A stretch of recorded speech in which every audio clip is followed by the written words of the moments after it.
All right, welcome to the Dating Diaries. Going up on a Tuesday as opposed to a Wednesday. I am half of your host for the Dating Diaries, Christal XO. You guys know the other half of Dating Diaries, of course, is my main man, Scorpio Moe. Bam! Bam! What's up on a Tuesday, Scorpio Moe? Tuesday. Yeah, What's very. up on a Tuesday? It feels a little different. It does, because usually we're like midway through, you know. We're still in the beginning. We're in the beginning of the week. Hopefully everybody's week is off to a great start. Um, I actually did a lunch and learn today about the effects of the negative effects, the negative and positive actually effects of social media on people. Period. But we talked about just all different generations and how that has happened. And it was a really good conversation. We partnered with Riverside Epicenter. So if you guys are here in Atlanta, make sure that you check them out. Beautiful facility owned by Bishop Bronner's Church, but it's really a great community center. And we have these lunch and learns every third Tuesday of the month. It's from 12 to 1. It's completely free. Just great information. And so I took away some good nuggets that I wanted to bring back before we get into tonight's conversation. What's up, C Boogie? What up? The first one is that it's better before posting, right? And this is like you see something that triggers you, or you see something that you disagree with strongly. The best thing that you can do is pause before typing. Pause for the cause. And this is something that I have a hard time doing. I'm glad you admit that. I am. If I'm really upset about something, a lot of times it's hard for me to pause for the cause. It's hard. That's something I struggle with because I feel like I don't get mad a lot. But when I do, I can't. I have to just. I've regretted things that I've gotten off my chest. So take a pause. That was the first takeaway, right? Mm-hmm. The second takeaway is that we all need to remember, as much as social media is based on an algorithm, and the algorithm is scientific more than emotional, but you are the boss of your social media. So if you unfollow everything in your timeline that is not in alignment with what you want to see, then you're going to have a much better experience with social media. So, it may be a good time to do a little bit of cleaning, do a little spring cleaning, because one of the panelists said, a lot of times it's easy to think, oh, this is too much. Social media is evil, but all you have to do is take the time to go through your followers and unfollow, right? Because basically what happens is every time you follow somebody, every time you like a post, every time you engage with a post, you are teaching your social media what you like. So if you like to engage when you get angry, then you're going to get more of that. So you have to remember that you are in control of your social media. And then lastly, even though it's great to have social media and we can use it as a positive thing, it's really important not to confuse that with real connection and real community. And so it's important to make sure that you're still calling people that you care about. Don't just assume. I don't know how many times somebody that I'm friends with will say, I can tell everything in your life is going great because I follow you on social media. And I'm like, that has nothing to do with my real life. I don't put my real life information and situations on social media, and most people don't, right? So it's important that we make sure that even though we are, in social media and we have this access, to see certain things, we remember that it is really not indicative of what is happening with people's lives. So check in on your friends, take a pause for the cause, and unfollow people that you don't need to be following. If every time a certain post comes across your timeline, it pisses you off, unfollow that person or put them on snooze. I didn't even know there was a pot. Did you know you could put people on snooze? Did not know this. I did not know. I just unfollow them or I just don't look at their page. But you can actually put people on snooze. I wouldn't go that far, but for people that are really into it, that may be an option as well. So anyway, I just wanted to share that. It was a great conversation. Had a psychologist, a licensed psychologist, a licensed psychotherapist and pastor, and a life coach, and it was just great conversation.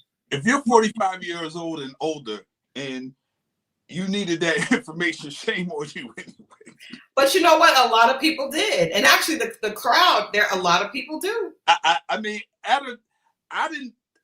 it's good for people to get it that didn't know this. Right. But I'm just so shocked at a certain age that you didn't know that? Yeah, but you know what? Sometimes it's about the reminders. I think sometimes it's about the reminders. Like for me, with the pause, I know I'm supposed to, I don't want to. And I remember a certain situation you and I were in, I just didn't, I wanted to say what I had to say.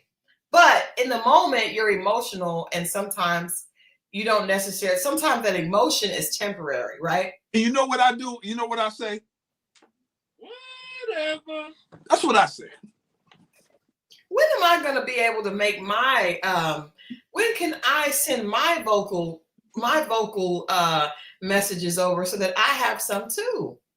Well, this is unfair. You got to get a board. I bought a board.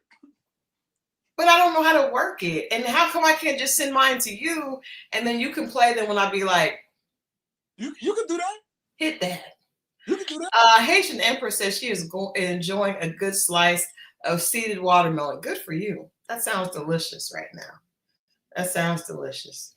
So all right. So yeah, we are here on a Tuesday, and you know, I had a couples event on Saturday, and I can't wait to share with you guys. I was like, I gotta bring that back to Dating Diaries. But before we get into that, I found something online that explained an issue that we've talked about on this show.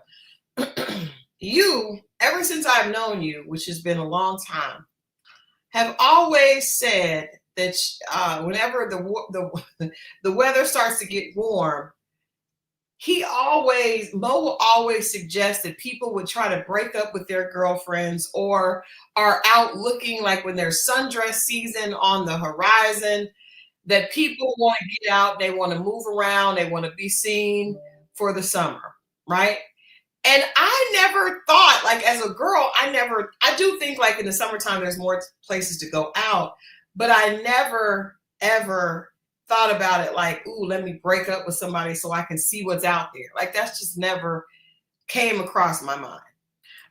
And so yesterday I found proof that maybe there's a reason that there's a disconnect in the way we think. Okay.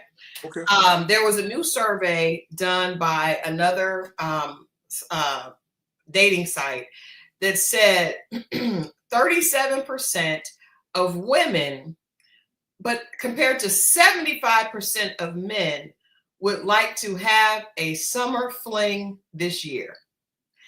It says the top reason for men seeking a summer fling is the desire for something casual and low pressure. And I would assume that also would include a sundress. Well, it would help, but it's not stopping nothing. Well, I'm just saying that might be the attire that lets men know it's time to start being open to these casual summer flings. It says women are mostly curious to see where things might go. However, men are down to actually make it happen. 48% of women and 69% of men would like to have physical interaction with their summer fling in public.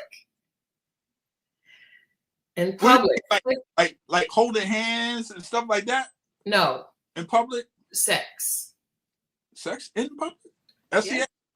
Okay. Like maybe like out, in the back of a truck. I don't know, outside. Just, just the weather is, where's the juice said, damn right. Okay. And so let me see what someone said. So this is I can't say what the site was, but I'm just, we're just talking about hold up. I just thought about something. Women too. This seems a heavy put on the men. Well, it said 48% of women and 69% of men. So that's still a good. No, that's okay. I thought that's still a good number. Now it was 37% of women would think about fantasize, and 75% of men, fantasize. But I think the idea of the fantasy is definitely something that men probably do more than women. Oh, I thought you just meant the SEX. I didn't. Now, the SEX was 48% of women and 69% of men. And the reason I say this, I've seen situations where, hell, I've had cousins come in town and was like, "It's gonna be a hot girl summer." I'm like, "What?" That's number one. And then number two is I've seen women get rid of their child the day of school ending. Like, it's no like spend 1 week of like the day school ends, I'm taking you to the airport. But it's not because they want to have a fling. It's because they're tired. It wasn't BLK. Okay. It's not a BLK. It's not a BLK. It's not a BLK thing. You guys leave it alone. Decent. I no longer have fantasies. Yikes. 1 in 3 younger Americans think that summer flings are more acceptable than any other time of the year. Yes, that makes sense. I guess it does, because but I don't know. I wouldn't say like the summer. I think like trips, a summer trip to Jamaica. And what you doing in Jamaica? Letting these men rub on you on a rock on the river? I've never done that, but I would say if I was single, that would not be something I would be opposed to. I mean, I would not just be opposed. We're not talking about you marry people. Right. But no. But this is flings. A fling is. I'm glad that is true. Affair, and it's an affair. If you're a man that's seen women, whether on girls' trips, whether out the country, in the country, this thing does exist. Like, it's not just if men are on vacation and women on vacation, then they're doing it with somebody. You know what I'm saying? The opposite sex. They are. Maybe women just aren't as quick to fess up. Let me help you out, fellas. 9 times out of 10, if she's gonna do it out of town. Let's be real clear with that. The older she gets, she's smart. She ain't gonna do it a lot. She's gonna do it classy. And when she do it, it's gonna be out of town. Not Jamaica is our version of the DR. I think there's some ageism happening here. And Hey You There said a fling is old school for situationship. Okay, yes. But these stats are coming from a younger situation. It says 1 in 3 young Americans believe that summer flings are more acceptable than any other time of year. And for many, having 2 to 3 summer flings is totally normal. 41% of Gen X and 31% of millennials actively hunt for a summer fling on dating apps. I know when women are, you got to give them credit. They're going to word it and be classy about it. Dudes going to just break up or women going to be like, I just think we need a break. Well, I don't know if people are breaking up for these things. No. But I will say that it says that 58% of women and 39% of men have felt heartbroken after a summer fling ended. So basically, women just take things a little bit more seriously. Men are probably into more of a casual. They said the women are like that or the men? No, it says that 56% of women and 39% of men have experienced feeling heartbroken after a summer fling ended. Yeah. Summer fling broke. I felt that way about summer fling. Have you? Yeah, I did. Okay. She didn't live there. She was there for the summer. I remember having a couple of those because I would go visit my grandmother in the summer, or if I stayed home, people would come visit their family for the summer. Right. And there was this guy that I thought was so cute, and we had a summer. We hung out during the summer, and then when he went back to school in the fall, it was over, and I felt sad about that. See, and I think when you're younger, that's what makes you feel kind of like, because you think of the possibilities. When you're older, I think you accept things a little bit better, especially once you know in your mind they're going to leave. I had a summer fling, and me and my homeboy used to see her and her friend. She was visiting her cousin, and they were from somewhere in the South. This was so long ago. Mm-hmm. And I remember we used to be down in the basement, and her grandmother used to yell down, "I know y'all ain't down there swapping spit." And yes, we were. Yes, we were. And you were. And in a group, it was a group effort? No, he's over here, we over there, we playing music, then just young. I'm 14, 15 years old, The Haitian Empress says, in the fall, homosexuals look for plump women with shelter. That's a fact. In the summer, these same homosexuals look for bikini bodies with disposable income for a trip. Yes. That is normally how it goes. But homosexuals will be hobos.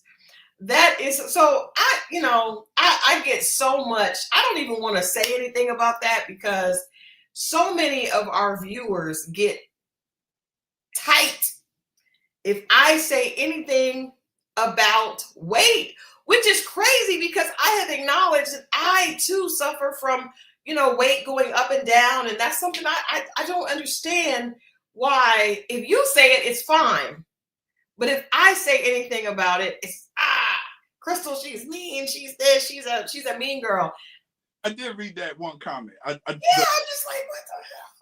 But I do. So I would just ask you, why do homosexuals seek out plump women? Haitian Empress, you let us know, because if I say anything, I swear to God. Do you really want to know? I do. And I want all of you guys to charge him with this and not me.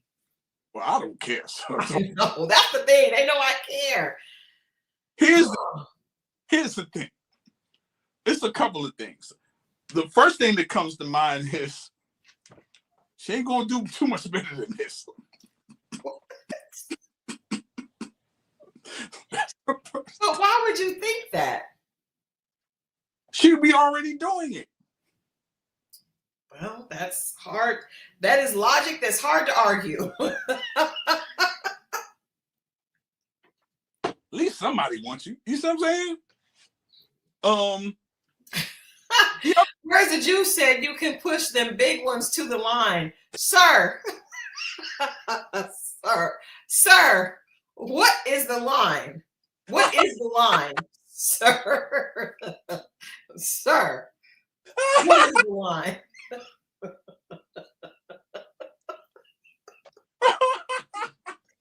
Oh God, that's so funny. Oh God. I've never done it, but I'm just going on based on friends of mine and the experience. This has never been my experience. You've never taken one for the team? No, I am the team. What are you talking about? No, I'm just saying you've never been with a plumper person just in a moment of, well, okay, let's get to, you said that you think that they're not going to do much better than this. You kind of look at their situation now, and and be like, what are you doing? The other thing is that a lot of times they got their stuff together because they weren't out there dating. They were focusing on their studies, careers, things of that nature. And they tend to have more, hey, we're going to keep food around. I knew the food was coming. So did they. Listen, you just try to keep things in. It's really about, you think, just to be real, you think that they're not going to do much better than this. They're going to want some attention, and you take advantage of that. Just to be honest, that's what it is. That's horrible. That is horrible. And the only parallel that I could make is, listen, if you see a guy and he's just giving you money, and you already, you see his situation, you'd be like, ain't nobody paying. I don't even know. That's not even fixed. I don't even know if women have a parallel to that, because it's all using at the end of the day. This just to be clear. There are men that are less attractive, that specifically when you're young, if it's an older gentleman that is very much into you, or even just a lot of times it's just a guy who's kind of maybe not that cute, and he really is into you, and he'll just do, and he just kind of like, you could tell he'll do whatever. But do you need wants to be around you? But do you need it though? That's what we're talking about. Shelter. I don't think as a woman I've ever felt like I needed it, because even when I was, after situations happened where I was, in a low financial state, I always trusted myself to get it back up. I never thought to use somebody else to do that. So I don't.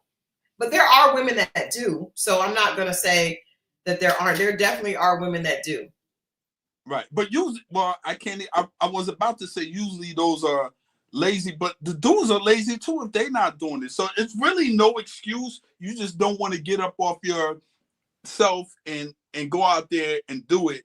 And it's just really bum activity to be truthful at the end of the day. Like, you should feel, as a man, you should feel some type of way about to have to leech on somebody you don't want just to have shelter. What were you doing in your time and in your life where you wasn't getting your stuff together, at least to put a roof over your head, even if it's, I don't care, an efficiency or a roommate situation, but to have to lean on someone you don't necessarily like. And a lot of times these women have kids, most times they do, believe it or not. And these dudes sit there. To be honest, I haven't seen it. I've seen it more in the North than I have in the South, just to be honest. I've seen it more in the North than I have in the South. Where's the Juice said, facts, I had a girl saved in my phone as light bill. Now,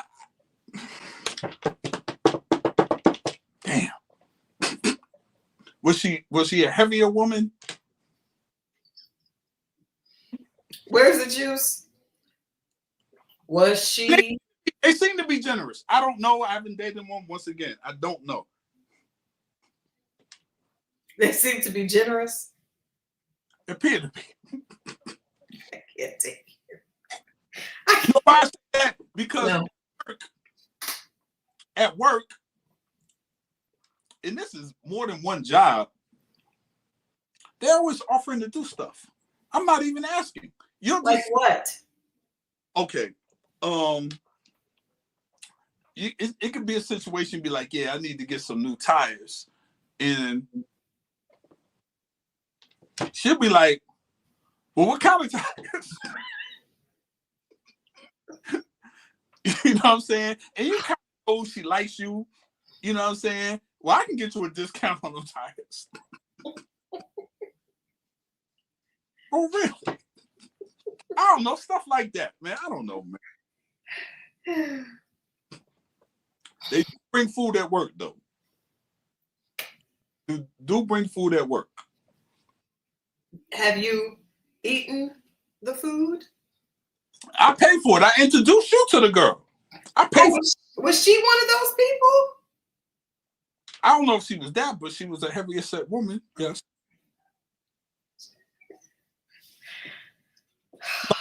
Fine. I don't want nothing for free. I'll pay for mine. So you said that is delightful gumbo. I would love to pay you for some. Yes, yes. Yeah. She gave out. She was like, "You want to try?" We had the potluck at the job. Everybody brings something. You know what I'm saying? Mm-hmm. I tasted it was good, and then I offered to pay, and then another person did, and she had a couple people, and I turned you on to her. You did. I literally put her. I mean, she was. I had her make it like maybe twice a month. Yeah. And I really hate that we lost her information. Me too. Maybe you should have taken one for the team. Now, why I got to do all that to get it? I'm paying for it. But I'm just saying, so we could have had connection with her because I need that gumbo. How come you ain't get her number and save it? I had it. I just don't know what happened to it. I definitely had it because I was calling her on the regular for it to make it for the house. Once I quit the job, I kept it moving. Anyway, it tricking for gumbo. Well, he says that he wasn't tricking, but she did. No, I'll be honest with you. I paid for mine. Like, I'll pay for mine. I'll pay for mine. But I don't know. I hope that's not. I mean, obviously, there's a lot of stereotypes around that. What about the situation? You see the older guy pulling up in the because you see it right now with the slingshot and the motorcycles, blasting Computer Love. I heard Rick James a couple weeks ago while I was at the cigar spot in the patio just watching. They pulling up and they catching the ladies' attention. They're older. Some of them have retirement plans. I just got off the phone with her. Hope she don't get mad. I don't even know if she's watching, but I just got off the phone with somebody in Arizona, and she's telling me about all these men who are about to retire, who's ready to spend bread on her. And they're all Kappas, by the way. She was at a Kappa event and went out on like a bunch of dates over the weekend, and had a good time. Forgive me for saying this. And they were all older guys, got to retire, got themselves to explaining their situations. I had 4 cars, 2 grandkids, and this, that, and the other. To me, a lot of times guys put themselves out there to be tricks or to be tricked. You see what I'm saying? Well, I think people lead with what they have confidence in, right? So if you are a wonderful chef, and that's where you've gotten most of your compliments from, then you lead with your chefing, with your cooking, right? And for some men, men know that women like security and like money, retirement. I got like all those things are, attractive to women that are looking for security. Definitely. Hey, Lisa. Fire chief. She said all these things. So I guess you're right. I mean, but when you put that out there and she uses for that, is he wrong or is she wrong? Yeah, that's a good question because I kind of think like if you were at your job, let's just take it back to that example you gave us, and somebody said, and you said, man, I got to get some tires. And then a lady from around the other cubicle said, what kind of tires? And then you told her, what kind of tires you needed. And then she offered to buy you the tires. Is that, I feel like I would tell you as your friend not to take advantage of it, much like I told you to stop taking those cash apps from that lady. But then after a while, if the person is just continuing to try to bribe you, it's kind of on them. And I have said to men before, specifically when I was a lot younger and a lot more tricky opportunities presented themselves, I'm only going to say no. I'm saying no, thank you. No, thank you. But hey, I'm not a dream killer. If you it's only so many times a person can turn down a shopping trip before, you're gonna get taken up on that. So whose fault is that? Is that the person who takes it up, or is it the person who knows they don't want anything from that person? Because at the end of the day, that person really wants you. and you know that you probably don't want that person. Remember, Set It Off? Yes. The Jada Pinkett character and Nate, and she was like, "I'm in the bind, Nate." And she was like, and he was like, "Another time, Stoney, because you're for business. You can get this check." But you see what I'm saying? Yeah. He owned a car dealership. You know what I'm saying? So was Stoney wrong or was Nate wrong? You know what I'm saying? Yeah. Check though. You see what she did? She got the money for the graduation. There's always a man that will give it up. And there's probably always a woman that will pay a phone bill, provide shelter. Haitian Emperor says with Medicaid cuts, there will be a lot of flaccid peen running around. Oh my God. But, hey, between that and them cutting off Section 8, because a lot that's probably the first step the dudes take a lot of advantage of, because I know a lot of women back in the day that was on that, and a lot of dudes first stepping out of there outside of living with their parents or mom, most cases, would gravitate to that. You know what I mean? So I know that a lot of times men that had spent a vacation away, if they were on vacation, right, with the government, had placed them in a vacation situation, when they come out, they end up going to stay with someone that is either on Section 8 or, I mean, look at, Love After Lockup. Perfect example. That young lady. But I wonder, I think for myself, and like I said, I get tired of people talking to me about weight, because weight is something that most women deal with in some form or fashion. Most women feel like they're either too big, too small, whatever, right? So everyone struggles with that in some way, or at least most people do. Right. But I wonder, I can't remember the girl's name that was with the guy he wasn't even attractive, but let me pull them up, because they just it bothered me. Like, why would she think that this guy was really into her? I just don't understand. Because that's what makes me confused. Women fall in love with what they hear. He's on them jail calls. It's a whole bunch of dudes around. You're gonna talk sweet to any soft voice, any feminine energy. Wow. You around all this hard stuff all day, and like that, somebody picking up the phone and you talking to multiple women, and you weighing out the best options to go home to, and whoever got the best setup. We will be reviewing King's Court, and Mo, I sent you something on that, and you guys know one of the only two celebrities that I do not like is on that show. Yeah. So we will be talking about it, and I'm coming for his behind. But Monique and Derek. Now, you remember Monique. Hey, baby. Monique, Monique and Derek from Love After Lockup, Mo, right? Yes, I remember.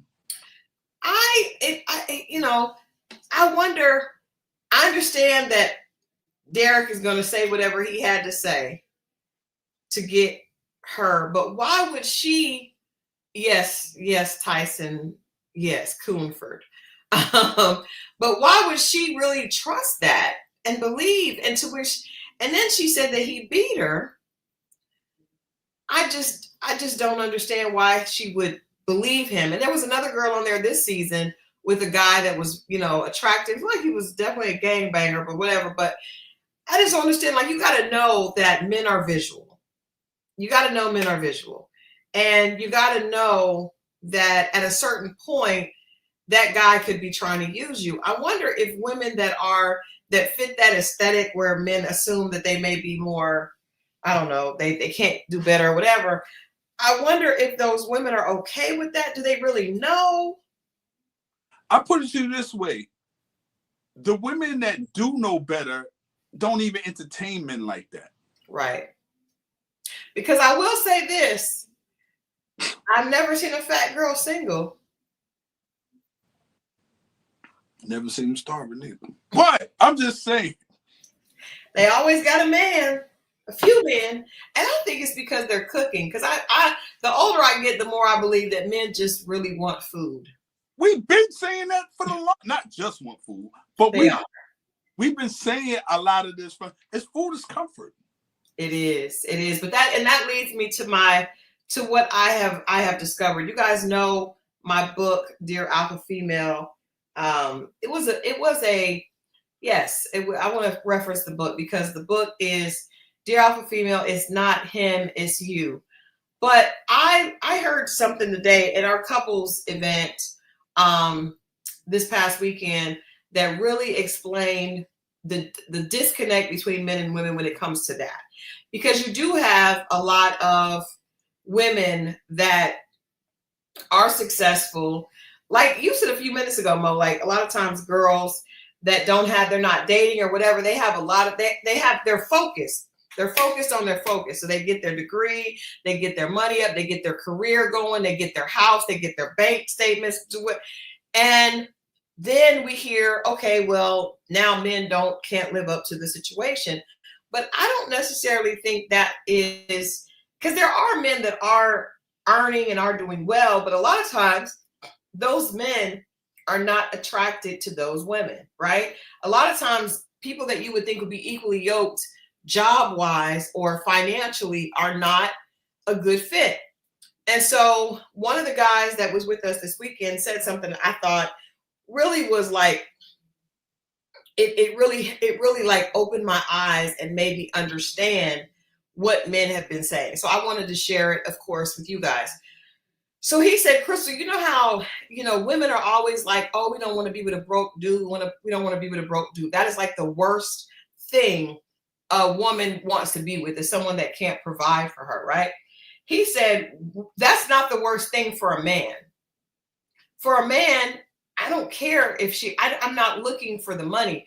To me, the worst thing is a woman who does not give me affection and nurture and comfort.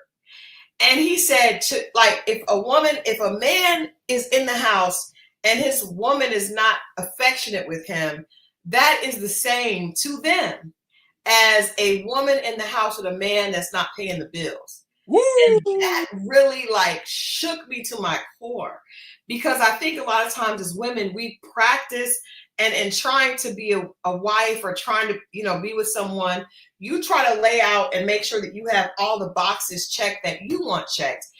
And this is totally it's not the same. Men don't want any of those things. They just want love, affection, physical touch, and nurture. And a lot of women are not, because you're so busy doing the other things, self-included. It takes time to understand how to get back in that zone to really be able to give them physical touch, comfort, nurturing, and those things. And some of that so when a person comes out with a meal and serves them a plate, it's that they want, not, oh, I know my check gonna match your check and we gonna do this. And I'm like, that's not what they want. And I think women have to understand that men, they don't want what we want. I told them I learned to be a great husband. I think I would have been an amazing husband, because after my divorce, I learned how to be the head of the household and how to provide. Right now, my husband, Adrian, was not looking for a husband. He was not looking for a husband. So a lot of the things that I was really good at did not necessarily help the relationship. And I can admit that. So I've had to learn how to take it back, like even how I do things now. And I'm very transparent on this channel. So when I was trying to show him that I'm very thankful, because I feel like I have a great husband. I knew Father's Day was coming up and I wasn't going to be here. And I wanted to do something amazing for him to show him how much I appreciate the man that he is. So what did I do? I went out and bought him a motorcycle, because that's what I would like. That's how I would like a man to show me love. But I realized, my cousin was like, well, what did you do that for? And I was like, I wanted him to feel loved. And you're right. Where's the juice? Gun Boss wants those pandemic breakfasts back. That's not. I'm sure he appreciated the motorcycle, but I think he probably would have.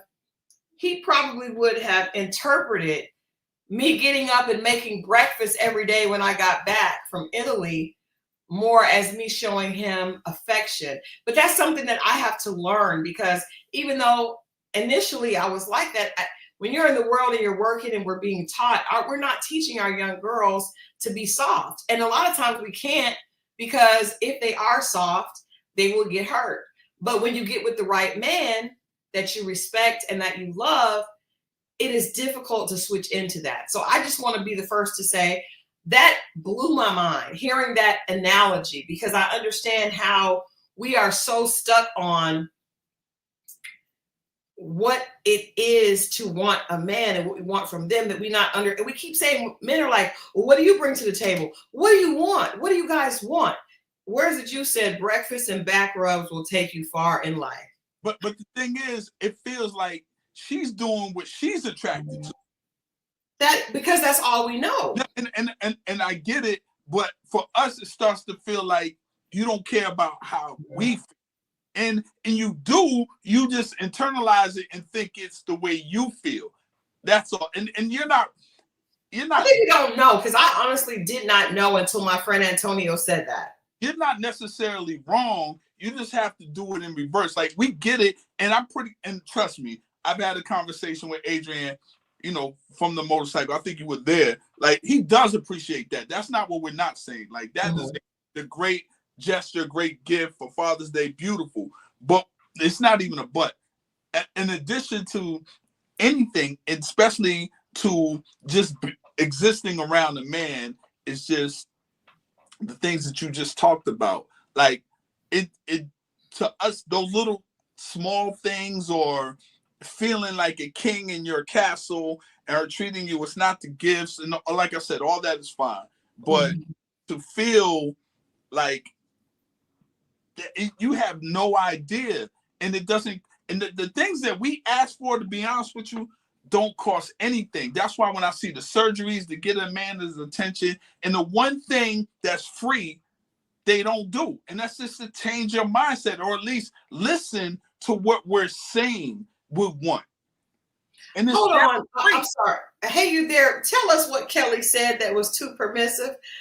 She said that she doesn't mind Cater to You, the song by Destiny's Child, except for the second verse. Can you share with us those lyrics that are troublesome to you? Yes, let's say that. I want to know what that would. I would play it, because I remember when I first heard the song, I was like, "This is a little too much." See, anything we want is too much. No, but I'm just saying, like, we are not taught in a world. And you sent me something earlier, and I said, "This is the problem, right?" Because women were not allowed to really work or to have a bank account or any of those things. And for a long time, women were oppressed by their husbands.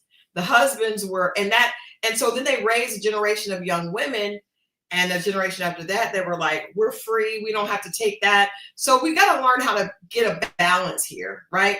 But we did not learn how to be wives, because most of us did not have a father in the house to hear that from. And those that did have a father, a lot of times the father he might have been a great father. I don't know if he was a great husband. Like, there's just a lot that has happened in our culture. So we're now having to go back and fix those things.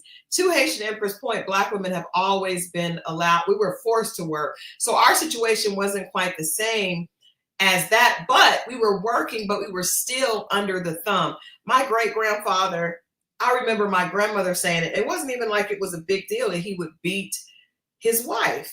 Well, one of the main reasons a woman would stay with a man that beats her, or that cheats on her, or that abuses her, is because she doesn't have the wherewithal to provide for herself.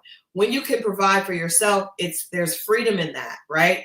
So then you teach your daughter, be free. But now we've got to go back and teach our daughter, but when you do have a man that deserves it, and that is the type of man that you would want to give this to, it is okay to be loving. It's okay to be soft. We once couldn't use the public bathrooms with their same bathrooms. At some point, like we got to stop using certain things as an excuse when we're doing way better now. At first, the NBA was all white people. Now we run the NBA. But there are consequences, repercussions to that. You see a lot of times the flashiness or just the way when we do get in a sport, it's not a seamless transition. There's always a backlash. There's always when you get in something, it's always, things are going to be a little different until it becomes normalized. Hey, you there said, if you want it, I got it. Say the word, I will try it. I know whatever I'm not fulfilling, another woman is willing. I'm going to fulfill your mind, body, and spirit. I'm not upset with that last part, but I agree with you. Kelly may have taken things too far, because whatever I'm not fulfilling, another woman is willing, that could mean anything. He could be like, I want a threesome. And I'll be like, no, well, this other woman to give it to me. Well, I cannot worry about that, sir. I'm gonna give you an example. Okay.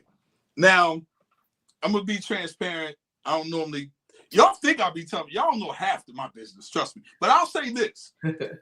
My daughter's mother was complaining about tires on her car, right? Mm-hmm. And I hit her with, which y'all really hate, give me another week. I get paid. This one I got paid every 2 weeks. This is a long time. But so she wind up getting an ex who worked at the tire shop a discount on her tires. And got it before my extra week. That had to hurt your feelings. Now, I mean, the thing was, I didn't even know they messed around because this dude was at family gatherings. And I found this out all at the same time. So you found out that not only was he not family, they had messed around. I knew he was a cousin's friend and they all grew up together, but I didn't know they messed around until the tire incident. Didn't something like this happen on Soul Food with Bird? Yeah, listen. Yeah, something like that. Yeah. But yeah, the guy went, the girl, she tried to help him find a job.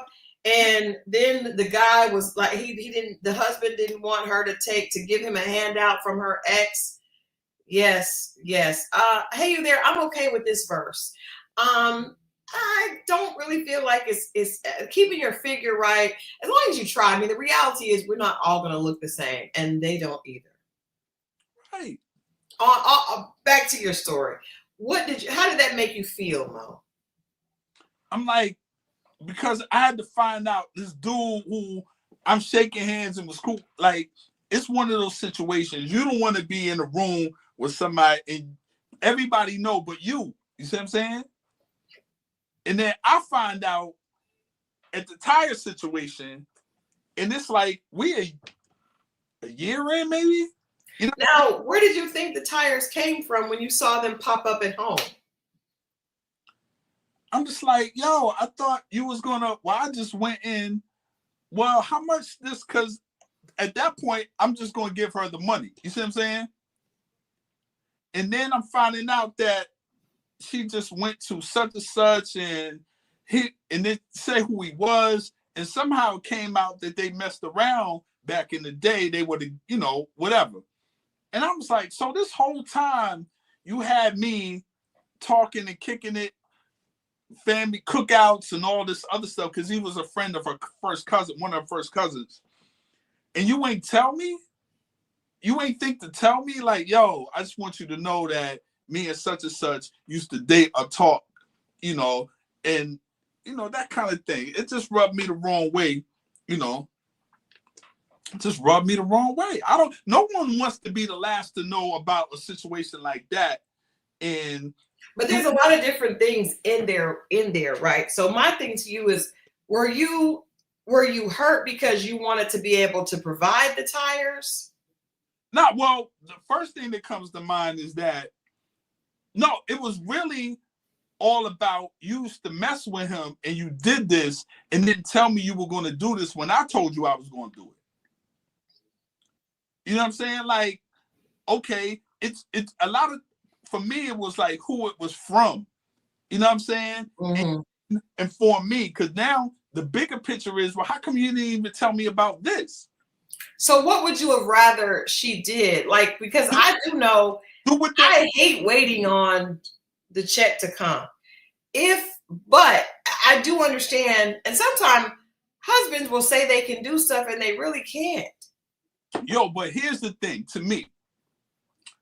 Number one, obviously y'all had a line of communication without me knowing. And then when I told you what I told you, which was only 7 days, you went ahead and it could have been used against me as a tool to be like, now see, I can do for you what he can't. Oh, definitely. Or it's a lack of respect, because when a man does something for somebody else's, especially a man that you used to deal with, that's all it is. Yeah. And you were too naive, or you knew, but you just wanted to get what you get, and maybe some other stuff was going on. I don't know. You know what I'm saying? But to me, it's just a lack of respect. If I told you, give me 7 days, I'll take care of it, then do that. But even if you didn't, you don't go to the dude that you used to be seeing. I am weak. Where's the juice? If she talked about those tires, she done talked about everything else. Bam! That's what I'm saying. What else? It's so true. That is true. This is what I'm saying. It's all respect. Yeah. It's all respect. And this is my daughter's mother, by the way. Well, we don't need to put that out there. Trust me, I don't care. I know we know. I know. But I guess I'm asking you for, if the situation, in a positive world, what would you have wanted her to do if she was concerned that you weren't going to be able to take care of the tires? What would you have rather she did? If I gave you a date and I stand on that, wait on that date, it was 7 days. That's it. Like, don't go behind my back. That's some sneaky stuff. Don't go behind my back and do, especially with an ex. If you did do it and it wasn't with an ex, it might have been some savior there. But the fact that you did it and it was with an ex, like what's the juice said, it's like, what else was discussed? Like, now I don't trust you. Oh, everything was discussed. You see what I'm saying? That's what I'm saying. So, yeah. So, you think about that, you be like, yo, this is, I just don't like sneaky movement, especially, I mean, whenever, if I gave my word is everything. So if I give my word on something, even if I feel a way in the middle of it, if I gave my word and I think that holds weight, I do it even if I don't want to do it. Just right. Like word. That's fair.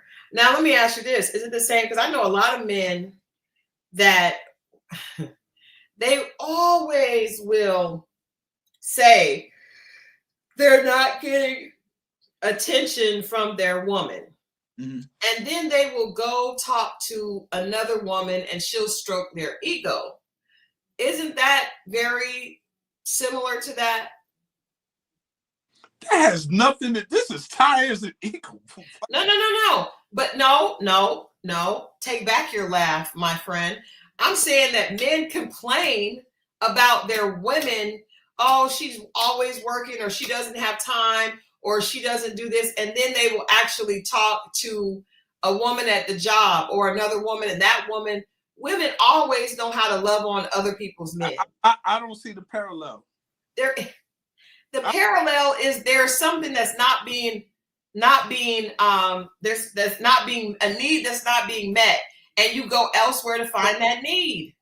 But what I'm saying, if that wasn't discussed, only thing that was discussed was tires. Now, if you discuss another need and I didn't fulfill that, no, I'm talking about the equivalent for women.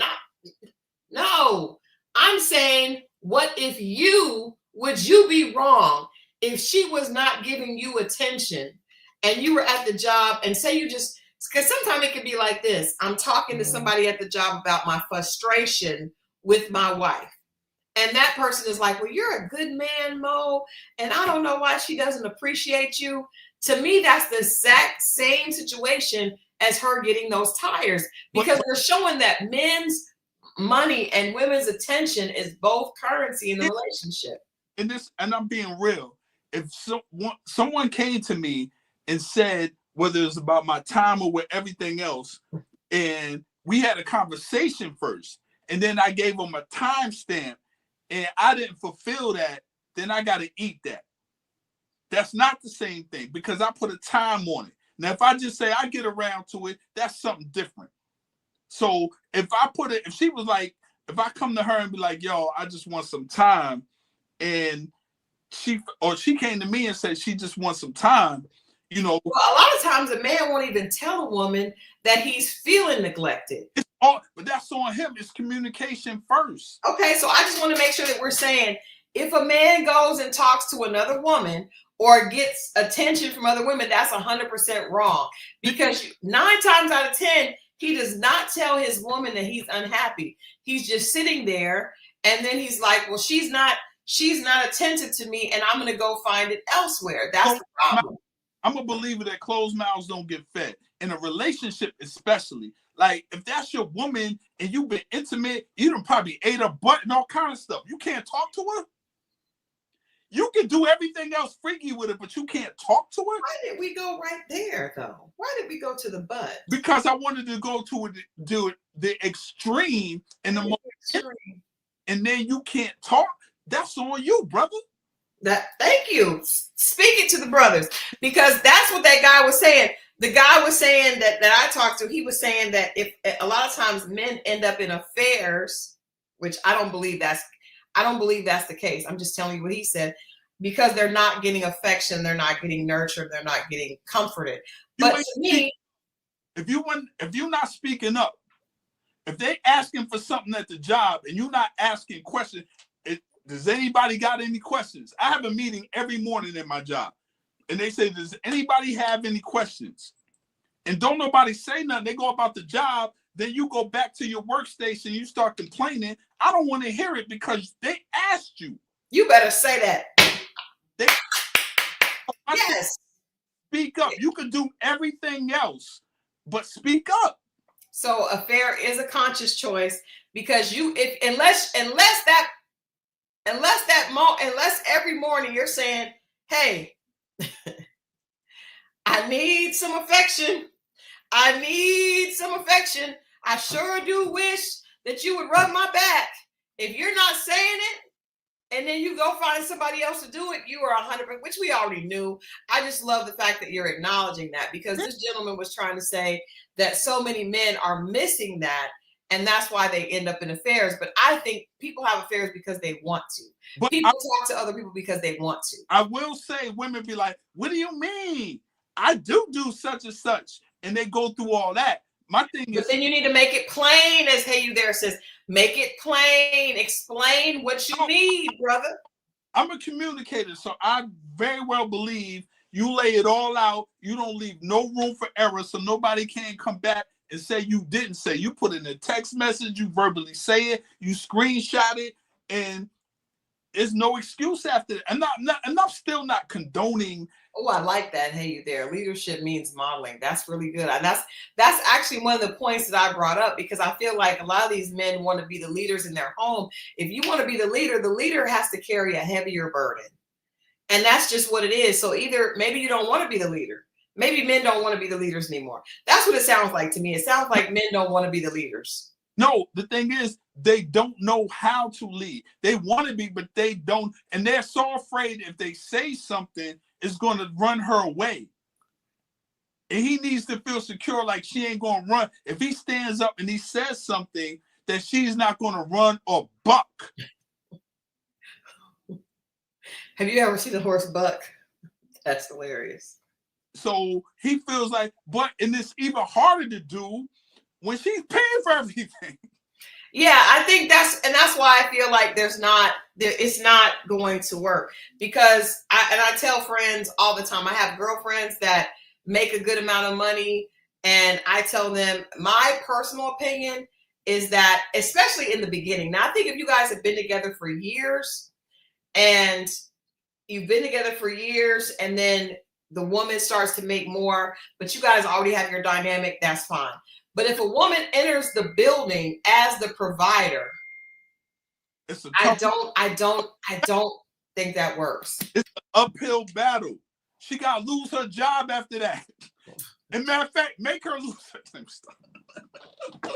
Not make her lose her job. Uphill battle. It's tough, man. It's tough. But I think you have to know what you're looking for, and I think I would like to hear men be more be better at explaining what they need, because this whole idea of what do you bring to the table and what do y'all want, and they say cook a meal, but I see it's not about the meal. It's really about the nurturing, the comfort, the catering. I've been saying that for years, and it's been falling. No, you just want a mother. No, the same thing. You want a protector and provider comes. That's the energy you get from a father. So when we look for the energy we get from a mother, all of a sudden we got mommy issues and all this other stuff. And you're looking for a mother. I'm looking for a man. It's not the same thing. So what does that look like, Mo, in your relationship? Like, what besides food and besides her putting the microwave exactly on the timer, what does that look like? It's somebody giving a damn about my well-being.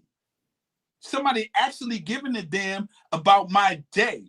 It's somebody actually giving a damn about how I feel, my 2 cents in this relationship. That's all it is. It's like, yo, are you good? No, are you really good? What can I do? What are we doing? And making me feel like we're a part of a team. A lot of these guys know, especially that play sports, know the idea of a team. We all play a part.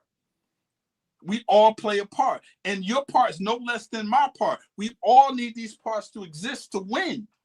Not I just run everything. No, I come to you, you come to me. We lean on each other. We put a play together and we move as a team. That's why it's called partnership, not dictatorship. It's partnership.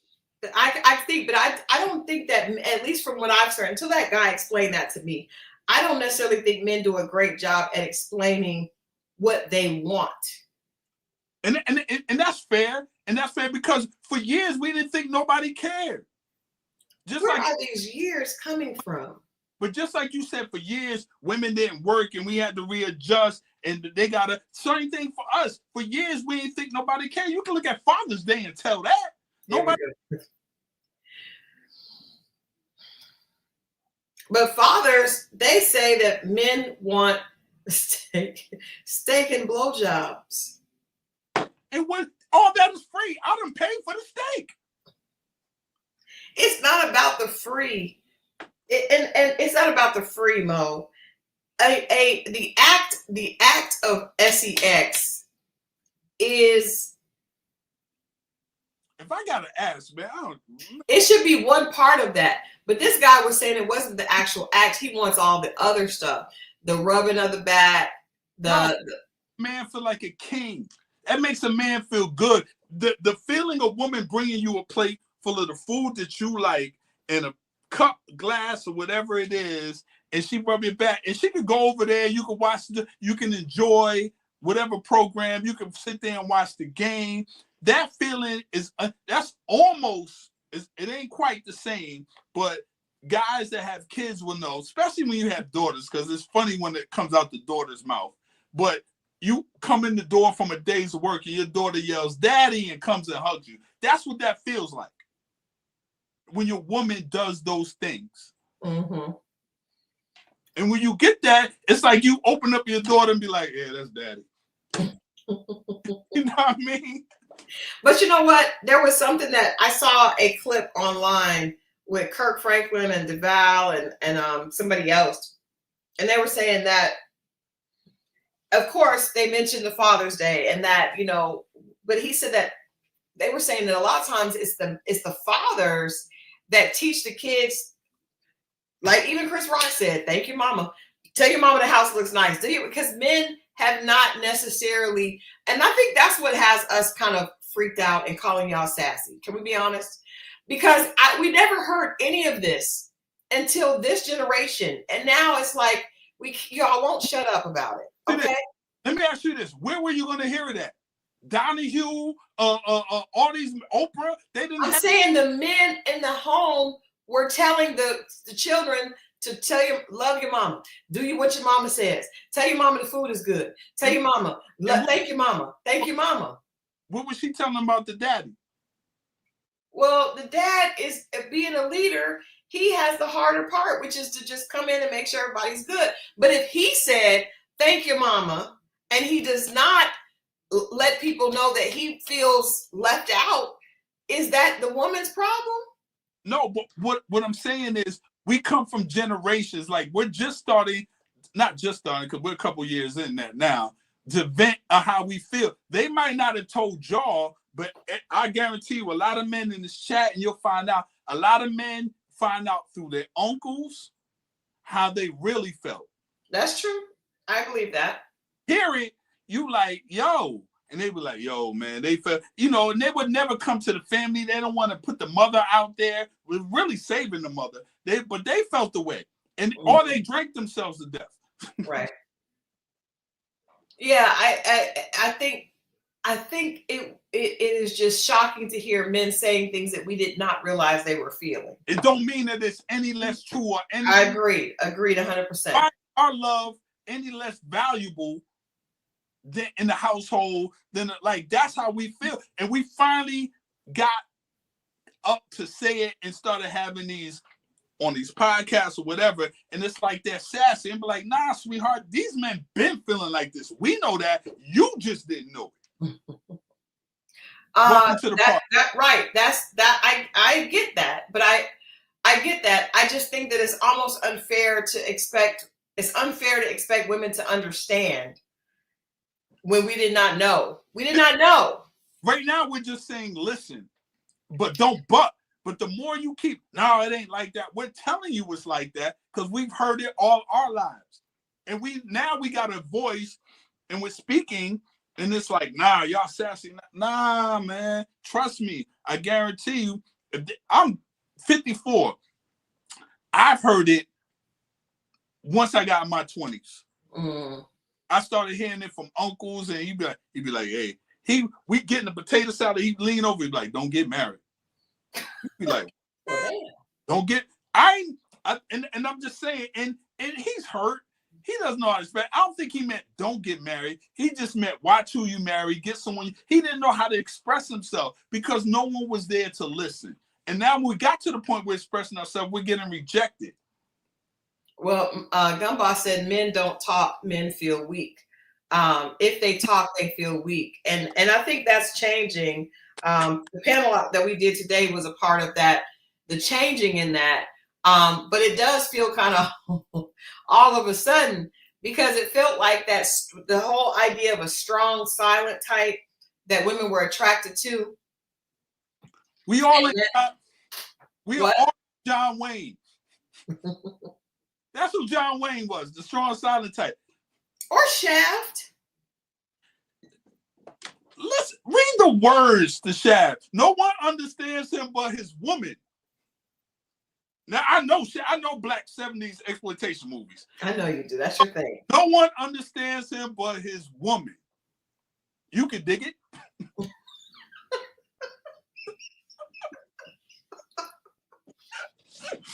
That's how the song goes. It is. I think we should be back in that space. How do we get back to the space where we are each other's confidant? That's a great question. Ask it, open it to the chat. Let us know. How do we get to that space where the woman is a confidant? You sent me a clip today. And in the clip, there was a gentleman talking about an artist, NLE Chopper, right? And he was saying that NLE Chopper, when he went into his deal to get his $1 million deal, he was only 16 years old. But he took his girlfriend with him, and he was like, this is my girl. She is going to be here. And the guys were like, oh, you shouldn't have your girl in that space. But he was like, no, this is my girl. She go with me wherever I go. She hear whatever I hear. And the guy was saying that was a negative thing. And I actually thought, that's a little young to feel like that. But it actually is, to me, that meant that he was confident in his manhood because he was not going to let another man tell him that he should not have his chick. Because usually what men don't always know, and you may know this, is that if you have your woman with you and she has your back, she is going to listen to everything. She's picking up things that you're not. She has your back when you don't even know that she has your back. It's kind of like that photo of the lion and the lioness, and the lion's looking here, but she's watching him. And I think that to me, it was like, it's funny that the guy meant it in a negative way, but it actually was admirable for this young guy to have more confidence in his manhood than an older man who may want his woman in the room, but may not have her in the room because he was afraid of what other people would think. That could go both ways. The other guy can tell him not to have the woman in the room because he has his back. You see what I'm saying? Against his woman? No. What I'm saying is, he could be like, listen, young brother, you young. You don't know what you see what I'm saying? Like, it could go either way. I admire him for thinking like that. It was times where I was 19 or whatever, and I thought the world of this woman, and thinking she was everything, and we could live off of love. You see what I'm saying? Pure love. We can live off of that. And that's not necessarily true. That's never true. Right. But you couldn't tell me at the time. You know what I mean? So what I'm saying is, you might, at different stages of your life, certain things might seem right. But him as an older man, they might have thought, I'm protecting you from her. The NBA, the NFL has courses for guys coming in just for that, trying to have their back and protect them. No, I agree with that 100%.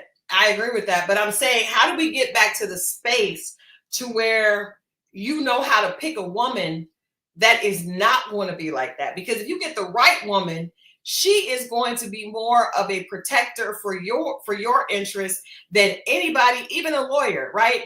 Now that's difficult to find, because a young man making that much money. But the good thing about it is, when you get with someone that knows you from the time you were young, there's a little bit less. He's not with that woman anymore now, so it's a moot point.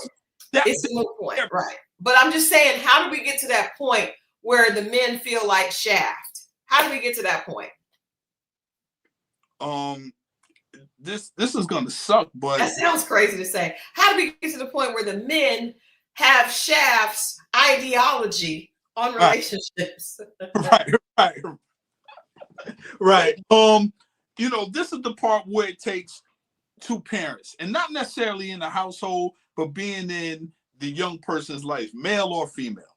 You know what I mean? Because I think it's a healthy balance. You and I used to have conversations years ago, and was like, they're both needed. Mm-hmm. Like, to give that information, whether it's give the information of what to expect from men from your father, and vice versa from the mother. But I will say, to keep women, the wrong women out, either way, the mother's going to sniff it out early. Yeah, and the father's going to sniff out the 8-ish. But the mother will sniff out, if it's a guy, girl, vice versa, or whatever. But I just feel like, man, it's tough, because even into manhood, we could take it back to Africa or whatever. A man had to go off with his father and go out and hunt and prove himself and come into manhood. You just couldn't be a man or considered a man. You know what I mean? You had I forget what they call it. It was a process. You can see it in Roots. You can see it in all this stuff. Kunta Kinte had to go through this process, and people remember the movie, and he took him out, and oh man, I forget what it's called. It's a rite of passage. Rite of passage, yeah. Right. And you had to do that. And there's a modern day version of that, but we just don't have it or use it, or there's not a man in the household to put that in effect, because we're so far removed from it, and it's sad. We are, but I believe, like I said, like today earlier at the thing, I believe we can take little pieces of things, right, and make it and start changing things. That's why we have these conversations. Where's the Jew said, date in college when everyone is broke.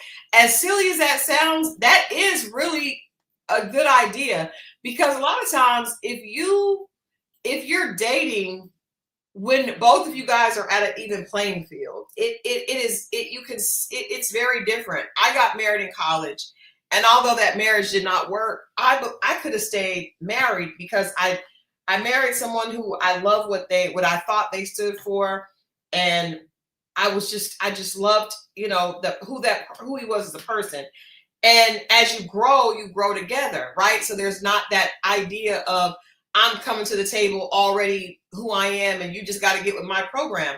No, but I think that, you know, we don't have that, like, hey, you there, since there are a lot of Black men that aren't in college. That's a whole thing. But that's also why other cultures teach their children to look for a spouse in college, because it's not such a huge disconnect. You get with someone who's a multimillionaire, you are a waitress, girl, there's going to be some issues and challenges, and the dynamic of that relationship is going to be set up based around what that person has. Know who ruined it for my generation with that? Who? The hustlers. The hustlers? The hustlers ruined that. They came to the schools. Because they would come up to the high schools. Because when I was coming along, all the girls in junior high wanted the guys in high school. All the girls in high school wanted the guys who were out in the street. All the girls in college wanted the guys that was already driving this car, that car. And it's like, well, we're the same. You ain't got that. And they always wanted what was ahead of them. And we were trying to play catch up. I did break up with a guy because he did not have a car. Damn it. There you go right there. It was an accident.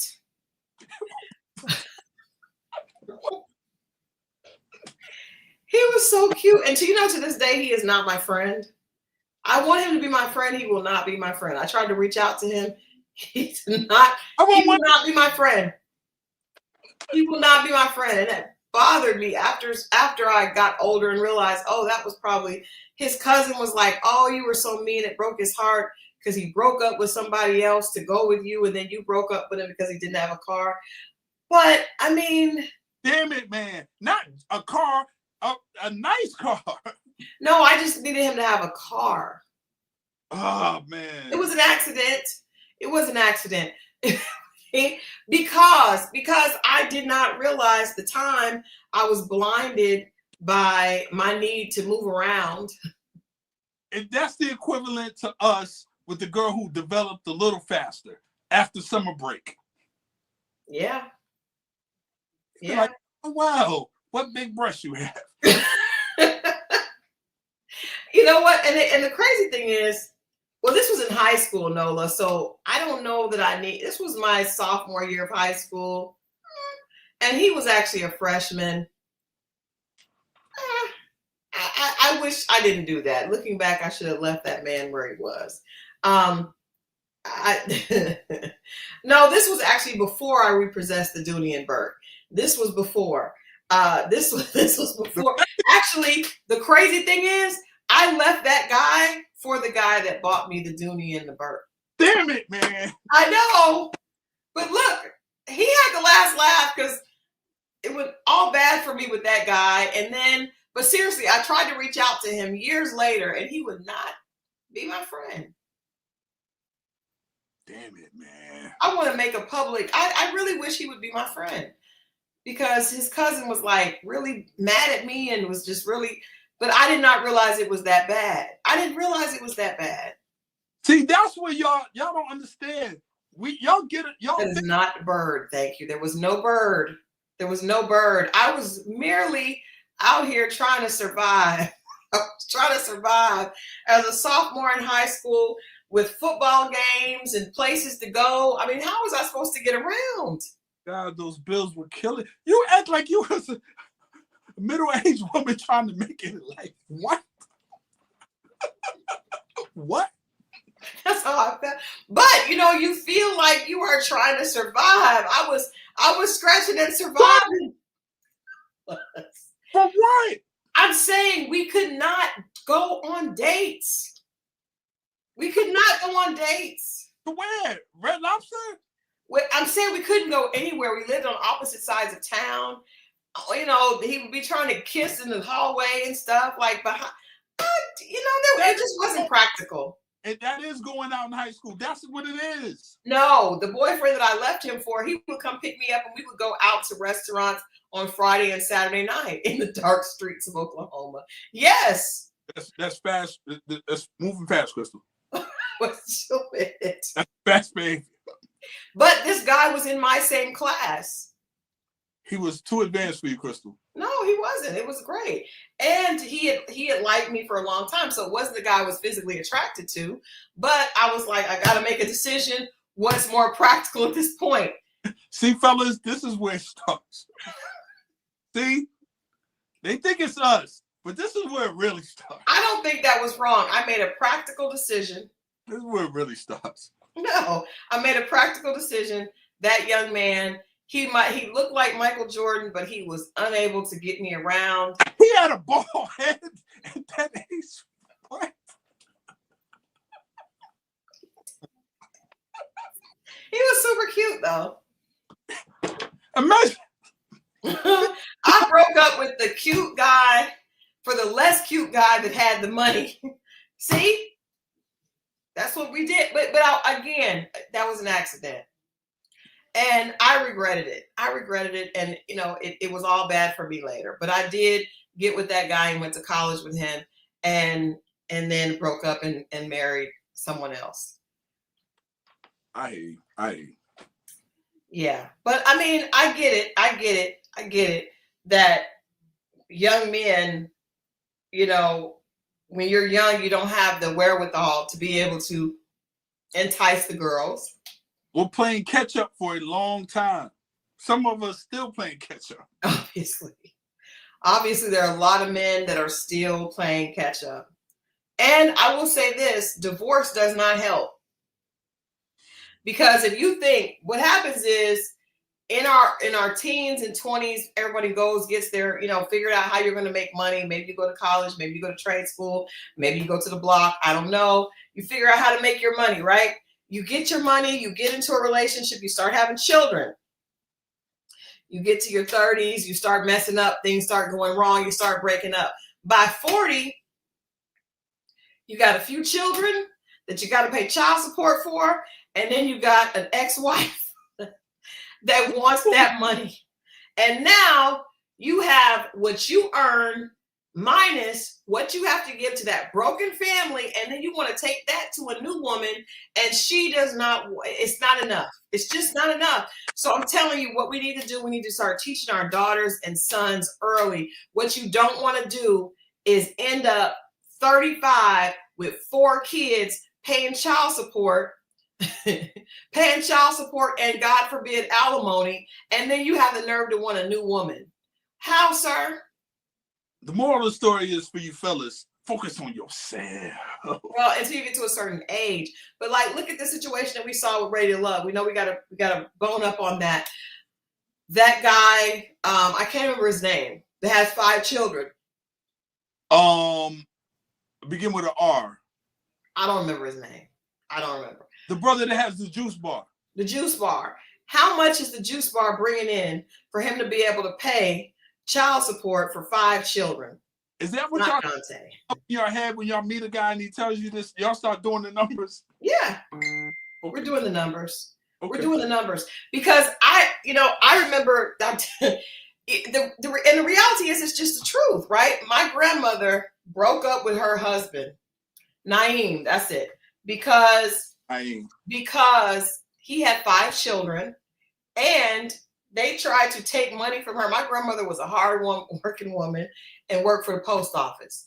For those of you who don't know, the post office was a good job. That was a good government job, great pension. My grandmother was well taken care of. She said that my pop, his name was James' ex-wife was not going to take her good post office money with them kids. She didn't want no part of it. So she kicked him out.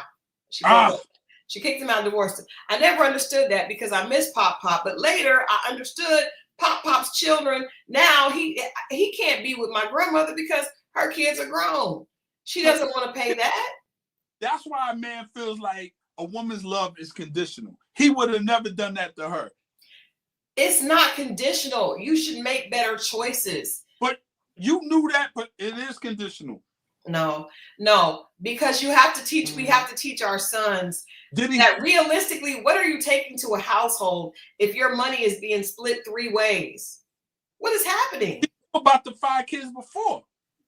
She did. I think she got caught up in the moment. Again, it was an accident.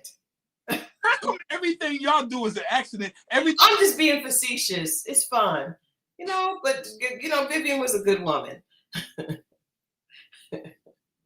True. Noah said he wouldn't have got with her with 5 kids. He would have just been sleeping with her. He wouldn't have married her. She took a chance. The only reason she left him is because the wife tried to go and get some of her money for the child support. And she said, before I will kick him out, I will kill him dead. Before he'll take any of my money for them kids. Me and your mom had a conversation about your grandmother. Both of them are funny to me, by the way. My grandmother? Well, according to the stories that your mom told me. Well, the hilarious thing about my grandmother is she was a straight shooter. No, she was a piece of work. According to you, and which because me and your mom talked on at the bar, at the event. 4th of July, yeah. I mean, we talked before, but never about her. But she talked about her, and I was like, she's everything Christal said she was. Yeah, but I mean, I appreciate that because she was a straight shooter. And I said, where's Pop? She said, James had 5 kids. His wife tried to come get some of my money, and I'm not giving none of them kids my money. And she did it. She didn't even put up a fight. She did not. And it was hilarious because she had a poodle, right? Kind of like Sugar Pie right here. Sugar Pie, did you say hi to the people? Say hi to the people, Sugar Pie. Your tail is not wagging as much as it used to. I guess this is how the tail wags after having children. But she had a poodle named Peppy, right? I had a dog. You had a dog named Peppy, really? Yeah, my first dog. Well, it wasn't my dog. It was my grandmother's dog. Yeah, it was a dog named Peppy, yeah. So Peppy watched James move his stuff in, and Peppy hated him. Like, he always would be snarling at him like, why is he here? So after he moved in to my grandmother's house, my grandmother said that when he left, Peppy watched him walk out. Her and Peppy sat on the sofa and watched him carry all his stuff out. And Peppy was happy, like, my work is done. He's gone and I'm still here. He said he watched him walk, and they just sat there and watched him carry his stuff out. She was like, hey. Linda, Dukes and Boots was great. Okay, that's good to hear because we wondered about Dukes and Boots. Which Dukes and Boots? She said she went to the Dukes and Boots here. She said it was hot, but no negativity. I heard it was right. I heard a lot of complaints. I saw a lot of complaints online too, Linda. A lot of complaints were online. A lot. But if you had a good time, that is awesome. Yeah, if you had a good time, great. Yeah, that's awesome. That is awesome. We are doing a trail ride at the end of the month on the 25th and 26th in South Carolina. So I'll tell you guys about that more as it gets closer to the time. But yeah, Peppy was happy to see him, was unhappy to see him leave, and was happy to see him go. Hold on. You're doing the trail at the end of July? Yeah. Well, when was you going to? I mean, that's right around the corner. What? Okay. Okay. Continue. I mean, we'll still be doing the show on Friday. No, I didn't know about this. I might have, on the trail ride. But it's in South Carolina. Oh, okay. I didn't know that you. I did not know. You don't know nothing, man. You don't know. Don't try me. You work all the time on the weekend. Hey, always not as much. It's an open. If you would like to go, please. We're going to 25th and 26th. Let me know. We'll see what I can do. Yeah. Okay. I'm gonna see you tomorrow, so we'll talk tomorrow. It's always an invite, y'all. It's always an invite. Mo and I tomorrow are going to hang out with Carlos King. With Lo.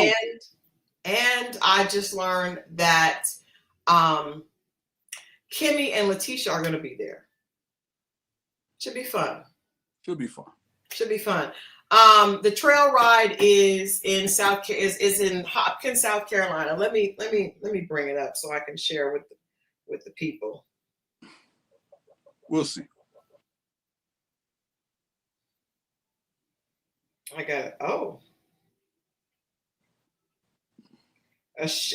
So yes, The trail ride is hold on. No bougie people allowed. Shots fired. Let's Get Twisted trail ride. It is it's Hopkins, South Carolina. Now this is actually a country one. Zuri will not be there because I'll be working with the porta potty. So Zuri will not be there because if Zuri's there and so if something happened and Zuri, I'll be furious. And you guys know Adrian now has Zeus. So you guys have to ask about Zeus. Zuri has a big brother named Zeus who's adorable. He's so easy. He's so easy compared to Zuri. Maybe it's like I really feel like the men are easier than the women. That's life. It appears because even like if you look at an old couple, the old man is usually having a good time, easygoing, funny. The woman is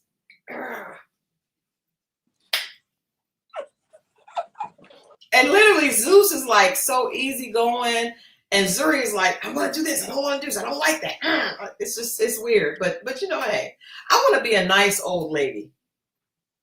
That's my goal. My goal is to be a nice old lady. I don't want to be a mean old lady. But yes, it is when they're gelded. Sugar Pie will be there. She will be supervising. Yes, Sugar Pie will be with me. Sugar Pie. What you doing, girl? People want to see you.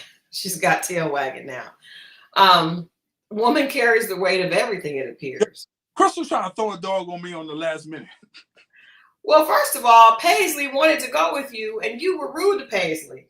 I was not. I couldn't. You said you were thinking about it, and then you decided no. Okay. You did. That's not mean. That is mean because you really should. You're not gonna make me a single mother. You're just not. First of all, so do you only want a dog if you have a woman? How lame is that? It depends on what, if I want to pick it, because that's not necessarily the type of dog I want. But if I get it, I want somebody to help me with it. But that's, you're thinking of things in the wrong way. The dog is for you. It's for you. And if the woman comes, she adds to that. You don't just be like, I only want a dog if there's a woman. No. That dog, kind of dog, if that's a woman. That's lame, Mo. You're missing out because Paisley she's fun, she's adorable, she's ready for a home, and then you're close to us so we can still see her.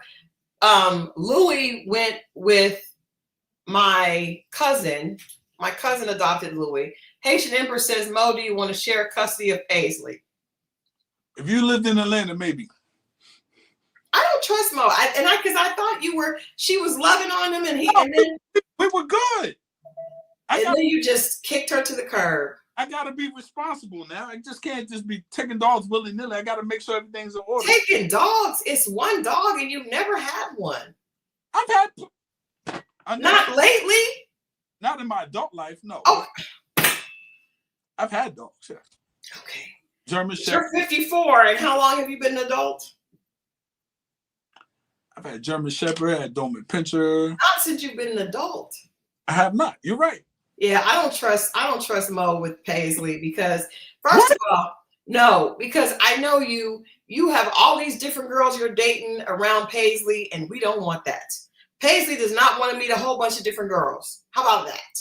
Not an irresponsible person like that. No. But you will have her meeting a lot of different women, and we don't want that. All these random chicks that no, we don't want that.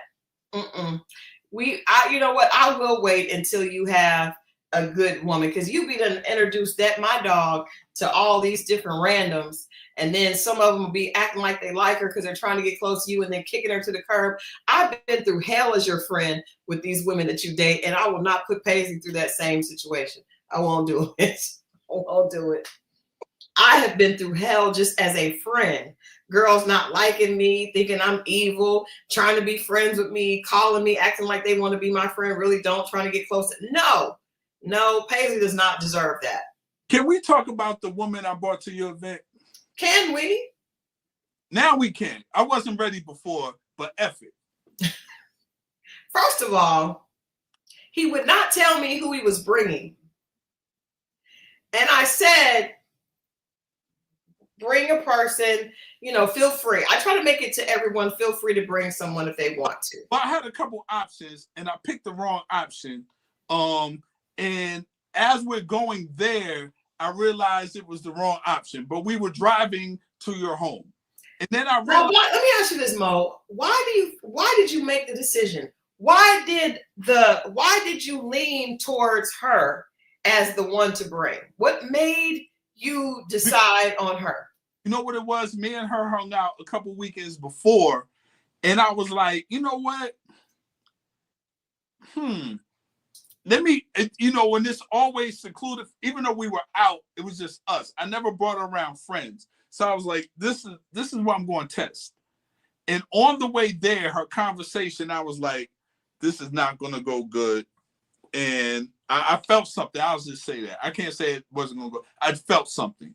And then when we got there and she told me ahead of time she's not bougie, but she is. Well, let me tell you all from my perspective.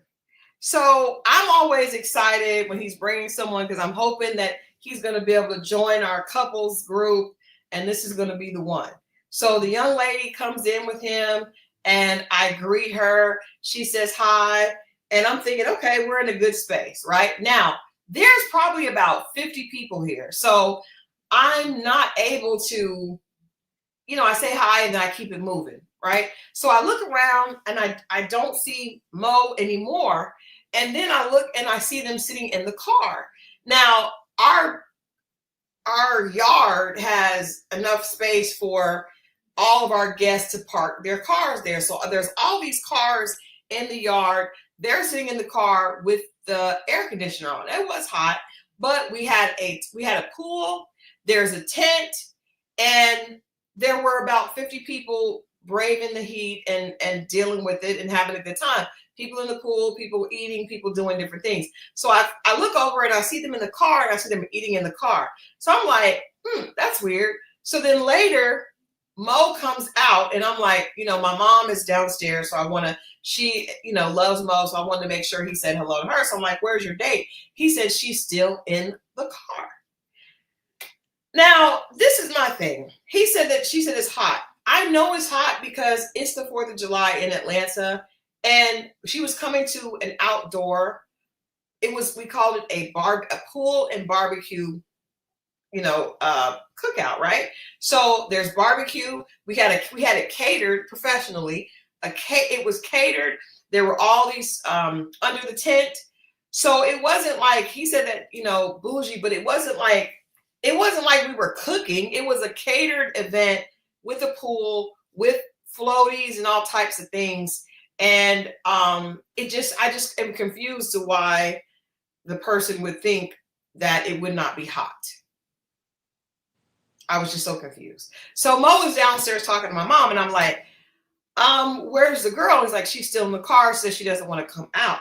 So I was like, usually in my past, I would go and try to encourage her to come out and join the party, but I'm over that because grown-ass people should do grown-ass things, and I'm not going to be running behind any more of Mo's girls. I've done that, and that's what caused me to have trigger fingers and do some stuff I should have did. So I said, okay, she wants to stay in the car. So then things keep going, and it was hot. She was dressed cute. She actually was very attractive. She looked very cute. And she had on like a jumper it seemed cool. She was adorable. So I'm just surprised that everything was wrong. So he comes out later and says she left. She said she's over it.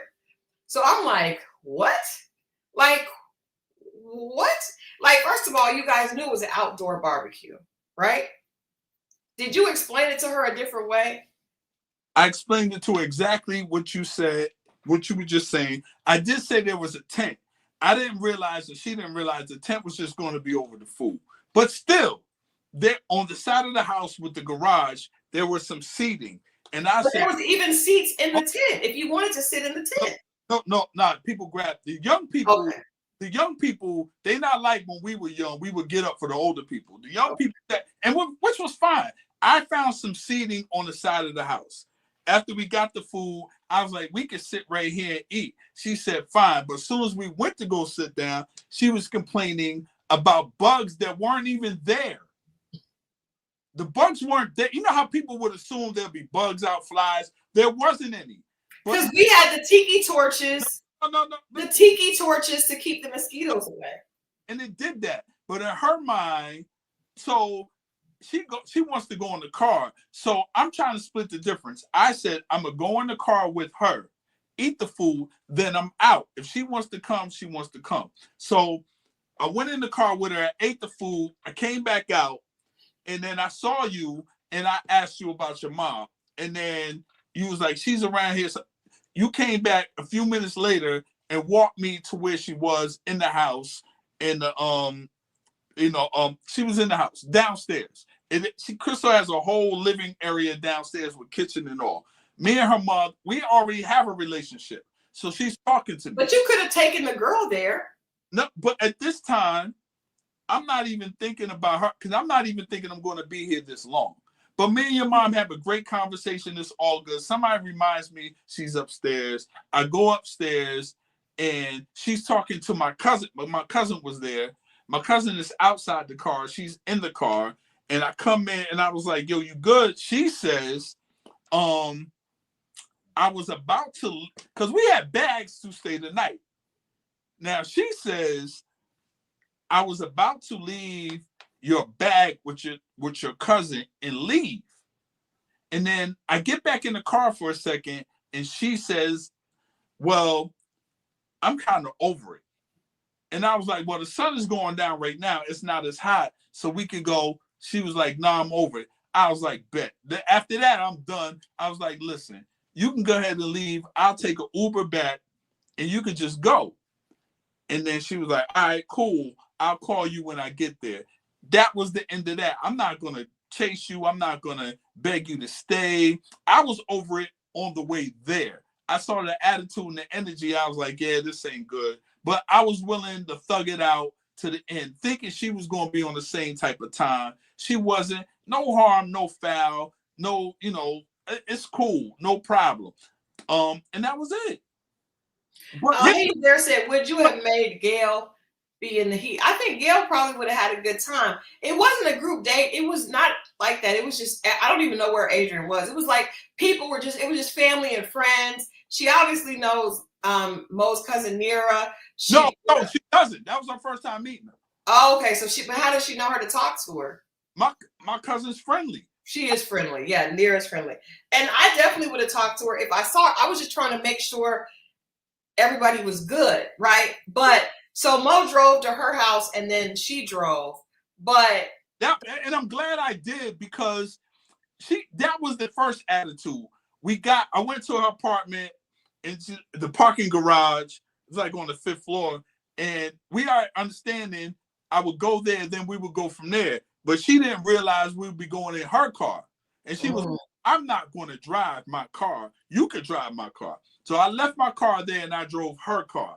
Now I know she's glad at that point because she would have had to call an Uber because I wasn't leaving if we would have took my car. Hey, you there says, did she know it was going to be a meet the family thing? She had to because.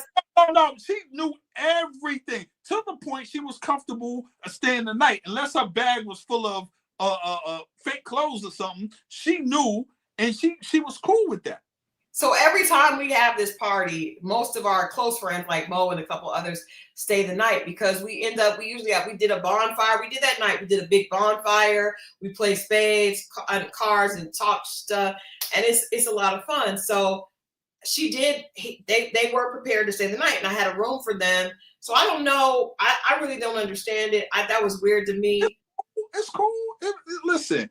I did tell you when you were talking to my mom, I was like, probably should go check on her.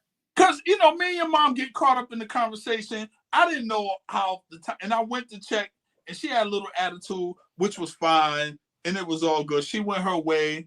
It hit, but that's not the funny part. The funny part was, so Christal drops me off the next early afternoon, early morning. I mean, not early morning, late morning, early afternoon. And she buzzed me in her gate, and my car is parked on the 5th level, but for some reason the steps only go up to 4. And then She knew I was coming because she buzzed me in. And she comes out in the hallway and she's walking towards me, or a woman is walking towards me who I did not recognize. And I say, excuse me, can you help? Can you show me how to get to the... And she was like, Mo, keep playing. Stop playing this me. She had so much makeup on, I did not recognize her. She was 2 shades lighter, and some of it was over her eyebrows. I'm telling the story now. I don't care if she sees this and get mad. But I did not recognize her. That's how much makeup she had on when she came out to meet me when I got buzzed in. And then I walked to her apartment. I stayed there for like 20 minutes because I'm thinking she's walking me out to my car. She's walking me back to her apartment. So that lets you know that she still wanted to continue to talk. I was over it. I talked for 20 minutes and I was like, I gotta go. And then she walked me to my car and I left. And that was the end of that. That was the end of that. I think you should have let me pick the person you would bring. I will say this: the next time we have an event, bring the person that you have the most fun with. I'm fine with it. Trust me, I'm good. That was a long time ago. I'm good. Just bring somebody you can have fun with. That was ridiculous. I definitely brought the wrong and this was the kicker. She promised me she wasn't bougie, and that's exactly what she was. She didn't have a lot of makeup on when she came there. No, but that next morning, and she looked really pretty. Like she's a pretty girl. That next morning, Christal, I don't know what she did, but she was 2 shades lighter. He did. That is true because you did tell me that you did not recognize her. I was like, excuse me, can you help me? I ain't trying to holler at her. The woman I saw was still pretty, but it did not look like her. Yeah, I think it was rude, not bougie, because I think she was fine. Would have been fine spending the night. Maybe she didn't know it was going to be that many people. Maybe I don't know what it was, but if you pack a bag and say you're cool with spending the night, I don't know. And didn't like the heat, but you know it's going to be hot, though. You know it's going to be hot. Here was the kicker. You already said you was going to leave me. You was going to leave my back with my cousin. You know I didn't leave the grounds. She might not have known that. Or she might have thought you were talking to another girl. Little did she know that girl was 75. This is my mom. And my mom is really close to Mo. So she's like, but you could have taken her down there. Would you, if you could do it all over again, would you have taken her down there to meet my mom? Be honest with you, I don't know. Because I don't want. It wasn't direct sun. There's all types of areas for shade. Because I didn't want to where it was shade where I initially told her we could sit, but then it became the bug issue, which there wasn't any bugs. There was no flies, no gnats, none of that. I think you're right, Haitian. I think it's because Mo mistreated Paisley. I think it's why. No, me and Paisley didn't bond until the next morning. Mind your business, Haitian Empress. My mom does not, and my mom is she really loves Mo to death. So she did tell Mo that she does not want to meet any girls until it's like the one that he's serious about. And I knew on the way there, I was just going to deal with it and make the best of it. I knew on the way there, the way she was talking, I was like, oh man, this ain't going to work. Yeah, there was a tent. Then there's also umbrellas. There were umbrellas all around, like in the pool and different places. I told everybody to bring their bathing suit. That was the other, here's the wild part. So when we're driving, she was like, oh man, I forgot my bathing suit, right? So when she meets my cousin, because my cousin was there before I got there, she goes, I tell her, I was like, yeah, she forgot her bathing suit. My cousin goes, well, I got an extra one. I don't know what was going on through her mind. You know what I'm saying? Like, is this one you used already? Is this brand new? Like, what did she say? No, that was in my mind. Oh, okay. This chick is real finicky like that. That could have been going on through. It was going on through my mind that was going on through her mind. Could have been.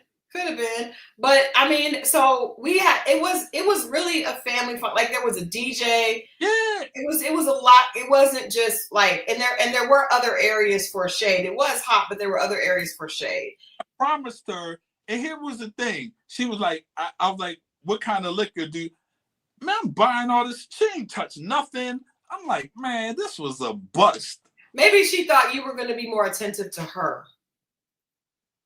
Well, guess she thought wrong. Somebody told her wrong. Me and your mother, and she got mad. I was like, listen, I knew her way before. Well, actually, I knew her. No, I knew your mom before I knew her. So she got mad that you were talking to my mom? Maybe. I don't care. What did she say? She didn't say anything. She just, I don't care. Because my cousin was like, what were you doing? She was looking for you. And I was like, I don't care, man. Like, I introduced her to people, make friends. I don't know, man. I ain't got it. Well, in any case. I knew the other person I should have brung would have never been like that. And you should have done it. I didn't even think about it until we were there. It wasn't because I had someone else I was thinking about, and I didn't do that. I picked this person. Bad idea. It's all good. So did you guys ever have you talked about the situation? No.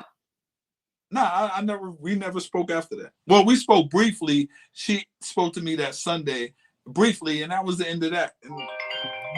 Jesus help us. Well, that went badly. So because I was thinking if you guys worked out good, I was going to invite you all to the couples thing, but yeah, didn't happen. Did not happen. But we're going to go. So guys, I know a lot of you have said that you do not want to watch Love and Marriage Huntsville. So what I'm going to ask you to do is to allow Mo and I to go and get some information, right? Go and get some information tomorrow from Carlos and the ladies. And then we're going to come back on Friday and give you guys all the tea that we heard. I want you all to remain open, keep an open mind, because actually Love and Marriage Huntsville is back on Saturday. This Saturday. So what we have to do is we have to watch it all together as a family. So wait a minute, D, don't do that. Don't have that negative. Don't have the negativity. Make sure that you're open. Mo and I will come back.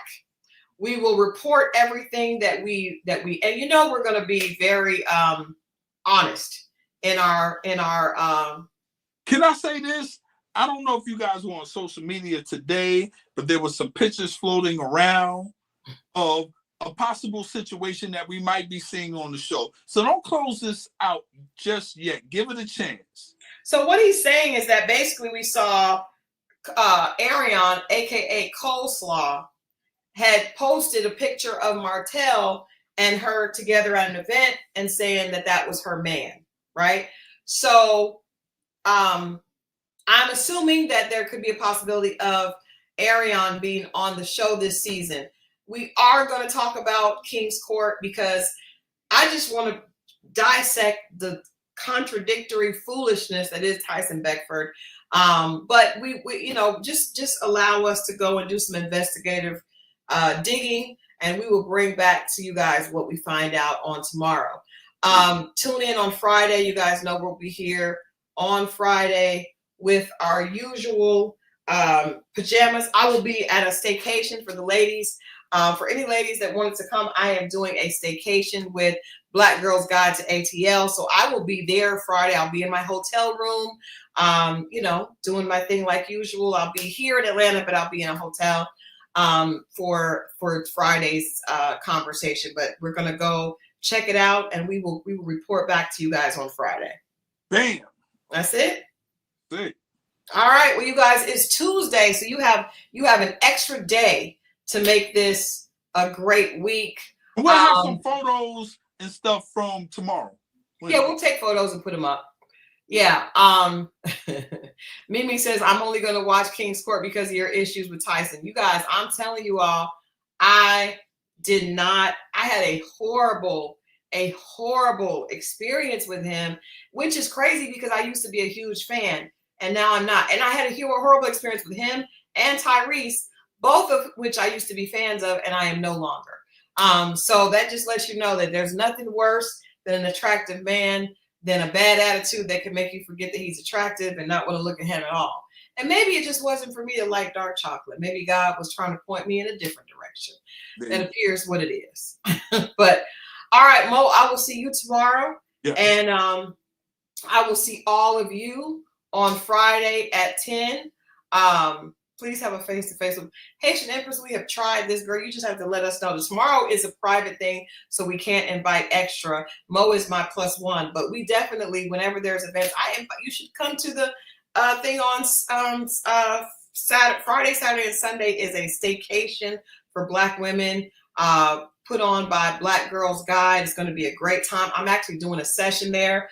Also on Saturday, in addition to the Black Girls Guide, ATL, I'm also doing a Rediscover, Reignite Her at Bloomingdale's in Atlanta. That's another thing that you are more than welcome to be my personal guest for, Haitian Empress. You just have to let me know and then show up, show up. So yeah, this is at Bloomingdale's. I can have a personal +1. I'm happy to make you my +1. If you're interested, it is Saturday from 1 to 4. And you can look at my Instagram page for all the information. All right. With that being said, we appreciate you guys. Make sure that you like this before you leave. Please. Like this broadcast before you leave. Go ahead and share it. And we will see you guys on Friday. Remember, we'll bring in the tea. There it is. All right. You guys be good. All right, y'all.